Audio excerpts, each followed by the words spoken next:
Queridos, paz seja com vocês.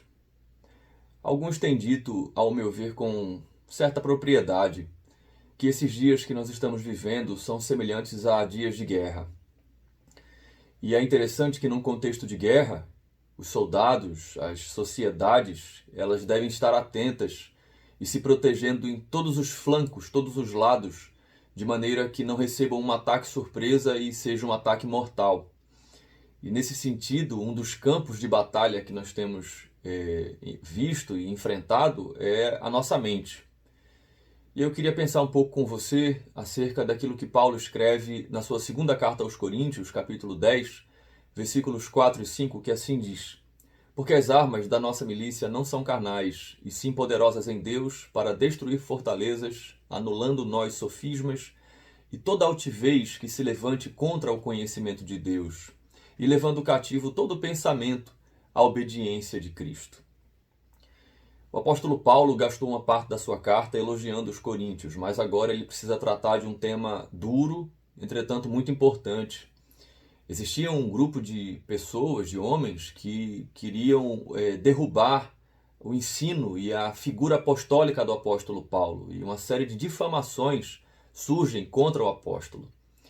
Então o apóstolo começa a evocar de maneira firme o seu apostolado e ele exorta aos coríntios a permanecerem firmes naquilo que eles aprenderam do apóstolo acerca de Cristo e do Evangelho. Ele diz que ele prefere chegar na igreja e ter um tom mais ameno do que ter que confrontar duramente aqueles irmãos. Então o apóstolo Paulo chama a atenção daqueles crentes para a realidade da batalha que estava acontecendo. O apóstolo Paulo entende que essa batalha ela não é física, ela é espiritual. Por isso que no versículo 4 ele diz que as armas da sua milícia, as armas que ele utiliza para a guerra, elas não são carnais, mas elas são espirituais. E então ele, no argumento do versículo 4, passando para o versículo 5, ele diz que ele utiliza dessas armas para destruir todos os sofismas, toda a altivez. E essa palavra traz uma severidade ao tema. A ideia é pessoas que estão num forte, atirando contra aqueles que estão embaixo, tentando matá-los. E o apóstolo Paulo se vê nessa condição. Falsos mestres estão tentando de alguma forma alvejá-lo mortalmente. Mas ele diz que através dessas armas espirituais, ele estabelece o seu apostolado, o seu ministério. E o seu intuito é trazer essas mentes ativas, destruir a altivez dessas mentes que militam contra o verdadeiro conhecimento do Evangelho e trazer essas mentes cativas ao conhecimento de Deus e à obediência a Cristo. O que isso tem a ver conosco nos dias de hoje? Como já disse, nós precisamos não negligenciar a verdade de que nós temos enfrentado uma grande batalha em nossa mente. E eu queria aqui destacar dois pontos, dois flancos de ataque contra as nossas mentes. Em primeiro lugar, falsos mestres. Nós temos visto, por exemplo, homens e mulheres se autoproclamarem profetas e afirmarem coisas que nós não temos certeza. Certo pastor, por exemplo, tem dito que profetiza dias de tremenda e tamanha prosperidade para o Brasil.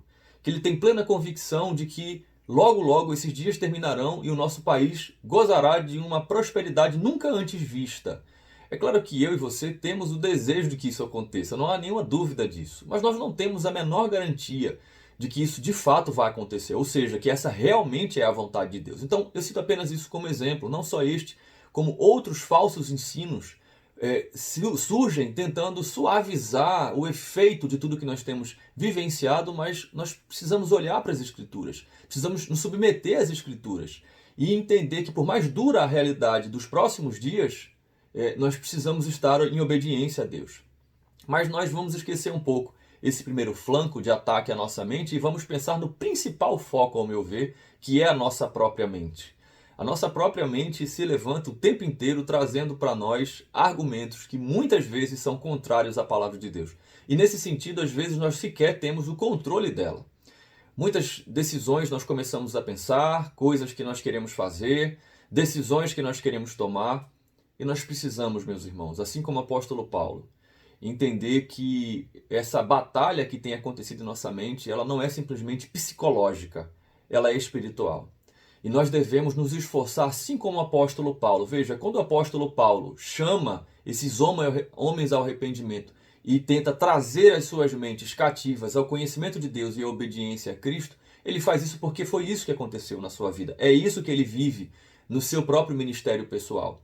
Então o desejo de Deus, seguramente, através desse ensino, é nos exortar para que nós nos degladiemos contra esses pensamentos altivos, quer sejam externos, quer sejam internos.